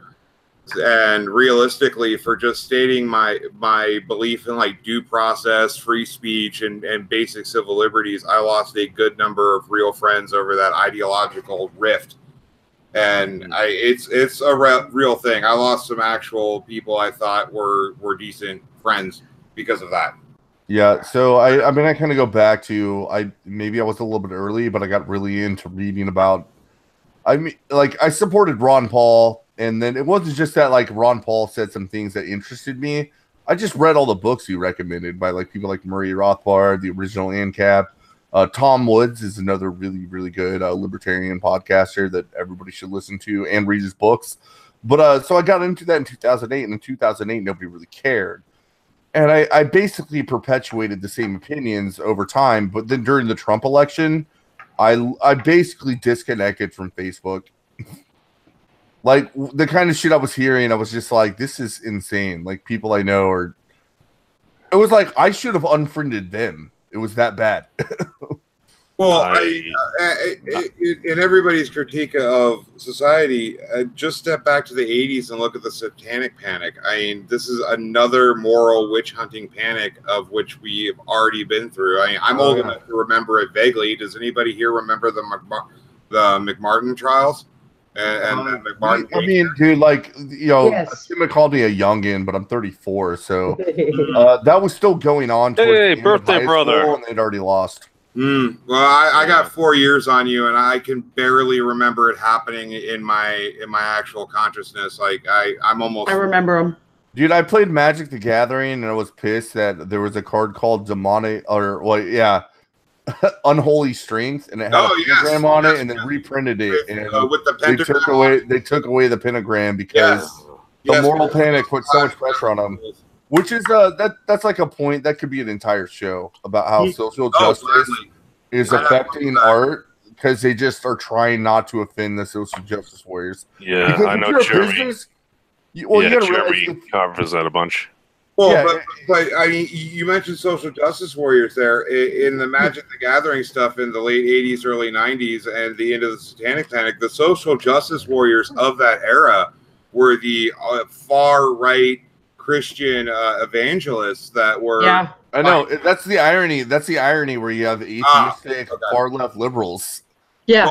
that are advocating the for the same hilarious thing. The hilarious thing was when Tipper Gore and Hillary Clinton were going after music, they used religion as an excuse to do so. Oh yeah, as Democrats. Well, does anybody remember Hillary's speech in China about the #1 victims of war are women and children who have to bury their loved ones, their fathers, their brothers? Does anybody remember that speech? You know what? I'm not even gonna fucking lie. That's important. Like it is, and I don't know where she went from there. Well, no, but the point I'm getting at and bringing that up is if you look at the arc of where that moral cusp of I guess almost pseudo divine manipulation that the top down ideological thought leaders are pushing. It's always the fact that we are just, we are righteous, we know what we're doing. This is for the betterment of everyone. Just shut up and follow me. And when you actually get down to the nitty gritty of what they believe, it's hollow. It's rotted at the core and empty of any actual substance. It just falls apart. Yeah, no, you're right. All I know is I lost my girlfriend. I'm sorry. That's pretty bad. We were out. I mean, don't get me wrong. I fucked many things up too. I'm kind of an asshole. I am an asshole. But all I know is we were out. Yeah, no, we were out, and all of a sudden it's like she's asking me, "Oh, what are you looking at?" We're at like a restaurant that basically does dancing later on. I'm looking up at the TV, and they're talking Senator McCain passed away. I'm like, Senator McCain's passed away. She's like, all I know is he was a good man. And then I'm into the mistake of saying, yeah, I voted for him, which turned into, you voted for Sarah Palin? I'm like, well, no, I voted for Senator McCain. I never said he made it easy, which then turned into, that's right, you voted for Donald Trump. That's why, like, in a way, almost every girl I've dated in the last 5 years has been super apolitical. And I'm glad. Like, I know not to even fucking talk about it around them, and I'm glad they don't ever bring it up. Dude, the problem was the artist formerly known as Mrs. Memes. Like, she's also like Mensa level smart, and she's quite liberal. And the thing that gets me is we don't even really disagree on a number of subjects. Like, I went to her birthday party like after we broke up like 2 weeks ago, and all of a sudden, like, one of the guys there was talking about like healthcare and stuff like that. I'm like, yeah, I don't think we should have people dying in the streets. And she's pretty hammered, and she looks at me, she's like, well, I didn't know you believed in that. I'm like, no, believe it or not, I actually think like single payer, if instituted well, could actually be a decent idea. It could actually help promote business, take away the cost for businesses. Yes, MD, I know a sore issue. That's a conversation for another stream. No, but to pivot back, I was also spoiled by the XX Mrs. Memes, who was a big Gary Johnson supporter, and we would literally watch the debates and just shoot the shit. We should have actually streamed. Well, I quite literally only voted for Gary Johnson to get up to the 5% to 10% minimum requirement for equal FEC time. Besides that, I didn't give a shit. Top of the ticket was meh for me. That's why the Libertarian Party is shit. I've already told fucking Dodge about this. Hold on. I said that. I don't understand how that argument gets to how the Libertarian Party is shit. I'm a little lost. Oh, Gary Johnson was a shit candidate. Oh yeah, but that's what they put up because he was a good candidate. I voted for him to get 5% for FEC equal time. Yeah, but that's the representation of the Libertarian Party. Oh, okay. No, dude, I would love to have that conversation, but like, let's save it for some other stream. Oh yeah, no, I'm just going wherever the conversation goes. I believe Mr. Quinn had something to contribute. No, actually, I was just typing hello to Ferret. Sorry if it. Oh, my bad. I'm sorry, you're having. Well, no, but you have to remember, I'm a libertarian. Oh, UKIP. You know what? I think they're going to get a boost from the YouTube support, and I actually do think that the YouTube community in Britain is big enough. The people that are like Sargonites are big enough that it could sway their platform. We'll see. We'll see. Like we'll I think Sargon is I think he's a net benefit. I think he points out a lot of real flaws. He's also, when he says he's a social liberal, like he really is like the what is fucking John Stuart Scott type of social contract. It's okay as long as everything's universal is what he says. Mm. I don't really agree John with Mills that. Lane, or because I think you just threw in John Stewart there. John Stuart Mills. Okay. No problem. Did I get that right the second time? I missed John's. Yes, actually, you did get it correct the second time. All right. Well, anyway, that's Sargon's like position, but I think for Britain as a whole, that's still going to pull them a little bit to the right, especially like when it comes to individual liberty. And if they can sway UKIP, at all and get them more seats, it's going to be good for Britain. Well, the big question is how much does Sargon and Paul Joseph Watson and what's his name, the Scottish guy, he's really Count Dankula. Yeah, Count Dankula has an actual national audience as opposed to an international audience. That's the big question for your thesis there. No, it is. No, I'm not going to deny it's not a question. I'm just saying it's important. Oh yeah, it absolutely is, because the UKIP party has pretty much fallen apart since it achieved its stated mission of getting Brexit done. So I mean, it is a legitimate, viable method. They just have to retool it and actually do something with it. It's possible. I have no idea. This is where I've disagreed with a lot of people. Like, man, it was like 7 months ago. I was playing games with Cognitive Thought, and it was just like, oh, the liberalist thing's not going to work in America. And like, all I had to say back to him is, given the state of the UK right now, I think it's a positive movement, and you should, even if you like disagree with Sargon and his tactics or his facade or whatever, you should just wish, yeah, it would be fucking great if a lot more people were a little bit more like Sargon of Akkad and a lot less like fucking Jeremy Corbyn. What's the other person? Theresa May. As a wise Littlefinger once said, chaos is allowed. Game of Thrones, winter is coming, House Stark. Anyway, moving on. Jensen, you actually live over there. Are you a member of UKIP? I've never asked. No, but I will quite happily and freely admit I do actually support them. I've never been a fan of anything to do with the European at the best of times, but I've not actually joined them purely for the simple fact that, as was said earlier, they achieved their primary mission. They need to actually develop a new aspect of what they're going to do. That's the problem. People only ever see them as the anti-European. Once we leave, what's going to be their new platform? What are they going to actually do? Until they get that worked out, it's, how can you truly support someone that doesn't really define what they are? Well, at least that's how I see it. Well, it seems to me that they are trying to be the party of free speech now after Brexit was achieved. Is that a fair assessment? Well, yes, but does that mean that for all intents and purposes, they're the British version of the libertarians? I don't know. Effectively, it seems so, yes. Considering you have no other party that's even remotely libertarian in Britain, is that a bad thing? Actually, we do have the Libertarian Party UK. You don't have a party that actually assumes power that's libertarian remotely? Again, I just said we had the actual Libertarian Party UK. No. What I'm saying is, how many seats have they ever gotten? I don't think they're that old.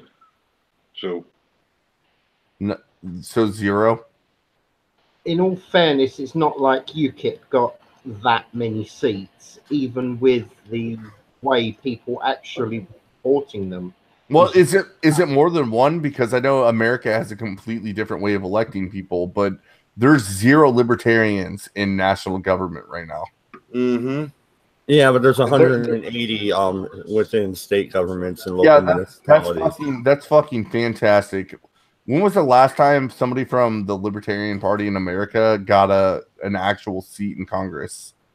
I think the closest was Ron Paul. After that, you have to go back to my favorite president, Theodore Roosevelt. Yeah, he got 2% of the fucking vote to be a president. Like, they all operate within the Republican Party, and that's what I'm saying. Is with UKIP, you're having libertarians spring up within UKIP to make UKIP more libertarian. Mm-hmm. Yeah.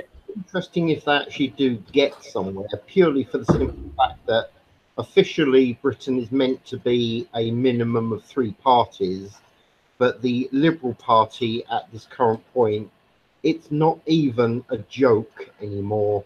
It's actually got to the point that the very thought of the Liberals actually getting any sort of power actually repel people, just because of the way Nick Clegg completely screwed everything. Yeah. The one time he was given any sort of power. I followed it because a lot of the people that are like what I say would be libertarians, right? Or even like if you're centrist, they're like, we're going to vote for the Conservative Party because Labor, the Liberal Party, is so bullshit that we just never want them in power. Mm. Well, no, and it does seem to me that UKIP is getting a boost from the YouTube crowd a little bit. Also, our mutual friend Quinn, Common Sense guy, recently joined UKIP as well. So, I mean, there is an influx of new supporters and new members of the party. Right, Jensen? You're going to have to repeat that. My machine just went. Okay, I said Common Sense guy, our mutual friend, recently joined UKIP as well and is a member of the party. So they are getting a boost from the YouTube crowd for sure. Oh, no, that's very, very true. In all fairness, as much as people are saying that the amount of people supporting UKIP could be questionable because it could be from around the world, not just in Britain, they are actually getting quite a few supporters. And thanks to people like and as much as I hate to say it, Sargon, their name is getting out there. People are seeing it again. And as long as they are seen doing something, I actually think they may end up doing well. It's just a matter of whether or not they can get their fingers out their asses and actually, pull themselves together and go in one single direction. That would actually help them. Well, yeah, that's kind of like the Libertarian Party. It's like herding cats. You can't get these people to agree on anything, much less their own party platform. God damn, dude, I've talked about the Libertarian Party that way like a billion times. The Libertarian Party is the world's biggest debate club. Concurred. Yeah, it's almost ridiculous. Watching the debate in 2016, I watched both of them, John Stossel's and the actual convention debate, which I like Daryl Perry in the convention debate. But, I kind of lean ANCAP. I'm not quite there, but I lean that way. So, of course, I would like Daryl Perry. And he got all fiery about the drug war and fucking broke a pencil on stage and shit, like slamming it down. It was funny. Actually, Mad Dodge, on that point, I'm going to bail here real quick, but I do want some time to have a conversation with you. Because I always say I'm a philosophical ANCAP. I feel like ANCAP is a direction, but not a destination. So I don't promote policies that are like in government yesterday and all our problems will be solved, which is what too many ANCAPs do. However, I do believe that the idea should be get government so small that we may not need it eventually. Well, that's fundamentally monarchism, and I mean, realistically, it's not like small c conservatism. It's the view that governance itself is a necessary evil for the gathering of humans, where we must have it in order to survive. Yeah, what I'm saying about directionalist versus destinationalist, maybe that's true, right? Maybe it's true. But the goal should always be, like, let's see how we can get society to function without a government, right? And we're going to be like, okay, we have to function with the government at this point. But as time evolves, we should always still have the goal, make as little as possible be dependent on a monopoly of force. Well, the idea is to get it to zero. If it can't get to zero, still stay with the ideology that it should get to zero. Well, even if that's impossible. Well, the major problem with anarcho-capitalism or anarcho-communism is that anarchy itself, in computer modeling of human interactions, anarchy itself only works when every single possible resource is set to unlimited. The moment that you set a geographical resource, a food resource, a water resource to any boundary other than unlimited, anarchy immediately fails, and you have some other form of governance immediately appear. That's, you know what? Not going to go there right now, but like with anarcho-capitalists, they also distinguish, we don't mean without law, we just mean without rule, which is without a monopoly on force. It doesn't mean that force is never justified. It doesn't mean people can't protect private property rights. That's no, hold on. I actually agree in a lot of ways that we're not there. Like, no society, especially on the scale of 320 million people, like in America, we could ever get there. However, like, there's a really, really fucking good essay by Murray Rothbard that you need to read, where he talks about what he means when he says anarchy, called society without a state.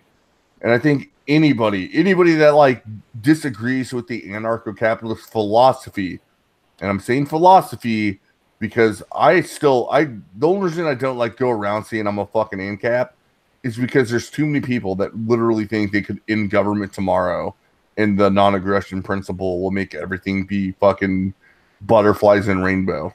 I'm not on board with those people. Yeah, well, I mean, I spend a lot of my time actually legitimately arguing with that version of anarcho-capitalism. You seem to have your own twist on it, and no. I say I'm philosophically anarcho-capitalist. Yeah, I know, but it's not that fundamentalist view of anarcho-capitalism. And the only thing that bothers me about your presentation of this idea is the fact that I really hate the redefinition of terms. That really bugs the shit out of me. Okay, so but one of the things is with anarcho-capitalists when they come to the libertarian perspective, if they've actually read the literature from some of the original libertarian ANCAPs, is all they were trying to say is like anarchy means without rule, but what they really mean is nobody has a monopoly on force, and they wrote about it extensively, back dating to the 70s. Well, no. MC likes to preach to me that the cops aren't there to protect. Okay, well, if they're not there to protect, then one, I get to protect myself, and two, if I have the funds, I get to hire private security. How is that not a private police force? I mean, if you really want to argue the fundamentals, I argue this shit all the time. I mean, we could do that and look at the East Coast and all the toll roads. Oh, guess what? Those are private roads.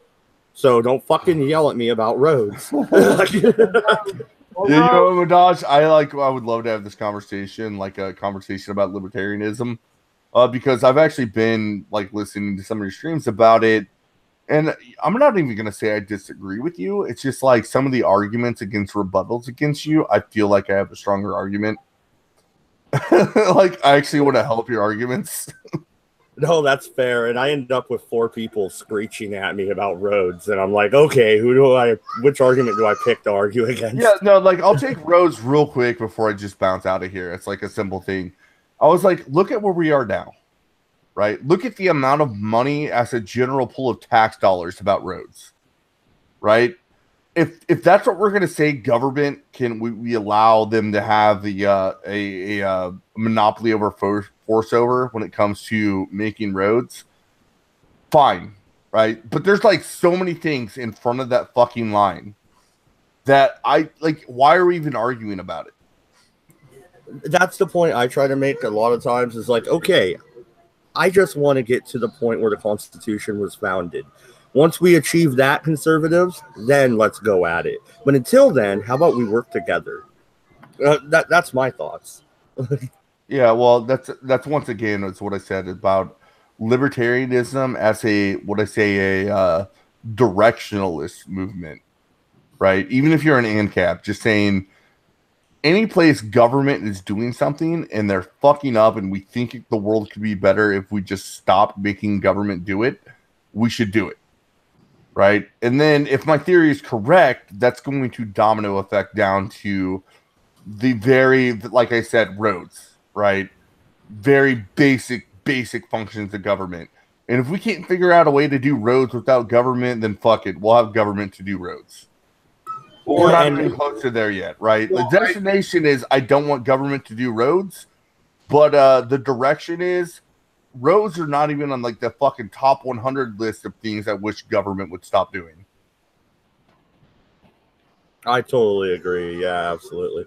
And Maestro sounded like he wanted to say something. He's about ready to bounce, and we're going to wrap up in 4 minutes anyway. Oh no, I was just saying. Right, well, fuck it. I'll stay till the end then if you're going to wrap up in 4 minutes, because I was going to go 10 minutes ago. Well, I was just going to say it's not exclusively the monopoly on force, because I live in a stand your ground state, and I absolutely positively believe that you should have a right to protect yourself under no circumstances with whatever force you have available. The major reason for having a form of governance is the fact that there are that really quick as a thought experiment. So you have more money, so you can hire more thugs. So therefore, you have a larger police force. So therefore, you can impose your will on others. So therefore, it immediately turns into despotism. That's really my main argument again. Yeah. There's more questions to go with that, which is like, how did you get that much more money than everybody else? And how do you believe you can sustain that kind of level of domination over everybody just by simply having more money?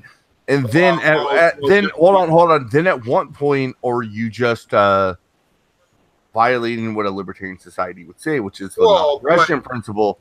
At what point are you not? You're doing this tyrannically, and you have basically taken control of the area and claimed yourself the government, even if you've never formally done so. Which are all very good questions. They're very good questions. I'm not going to say that they aren't, but I'm saying that, like, no libertarian would support like some group that just has a lot of resources coming through and saying we have more resources than you, so you must obey us. Well, because we already have governments that do that. Yes, like Saudi Arabia is that government. Very utopian view. I mean, no. I agree. I agree that it's utopian to say that could never happen or something like that. If you lived in a society that didn't have a government necessarily, but you could live in a society with a government that also had the same problem. Like, we live in that government right now, to be honest. The point, this is why I was trying really hard to make the distinction between the direction you should take. How can you make society as free as possible with as little fucking government intervention, which I call monopoly on force? Right? Yeah. How can you do that? And like, where can we go from now to take away government using force on people and still make society function? And how far can we roll that back? And I think it's a lot. Like, it's a lot. If it got to 0, that would be the utopia. I don't know if 0 is the correct answer. Yeah. But that's why I've distinguished between and this is a big thing that a lot of libertarians do not talk about, but directionalists versus destinationalists. Like, destinationalists are like the ANCAPs you said you dealt with. Oh, God. They're the people that think that you could end government tomorrow and everything's going to be okay. It's like, no, dude, we're so used to it. We can't. Even Ron Paul in 2008, which was like the only, like, the most ANCAP person to ever run for office or be in office, he said you can't just pull the rug out from under people. Right? Like, you got to phase these things out. Generally speaking, yes, or else there will be some form of anarchist power grab, because that's human nature.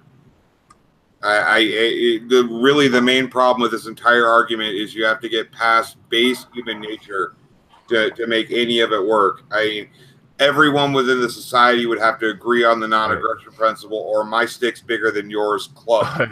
I mean, that's the big problem. I know Mad Dodge wants to bounce out of the stream. I'm gonna find you on his server. I'm gonna message you with an article.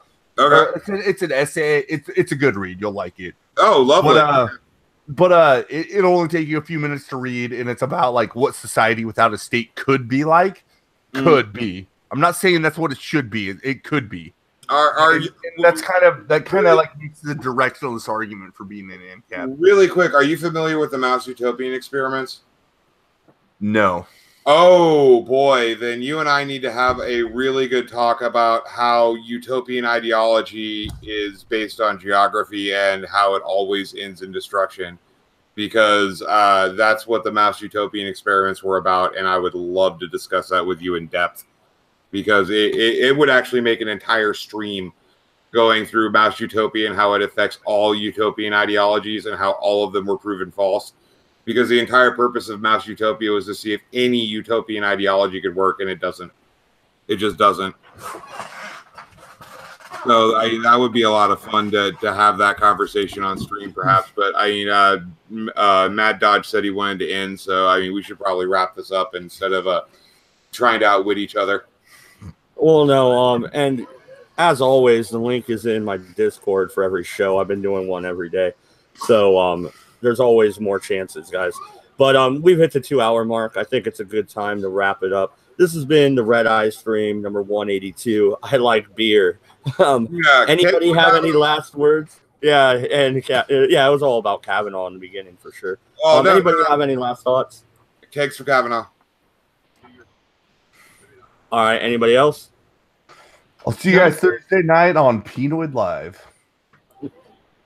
All right, there you go. Yeah, no, Maestro, if you have something to shill, now's the time to do it. Oh, no, not at all. I'm not particularly that type. I don't have really anything to shill. I'm just more of the person who shows up with disparate ideas to fuck with everyone's day. All right, and I want to remind everybody, because I don't know if Voice is here. He's muted. But check out The Voice of One. He does some interesting commentary and also some gaming videos, movie reviews, stuff like that. He has a good channel. Check him out. Good night, good luck, and don't move to France. We're out of here. Peace. See you tomorrow.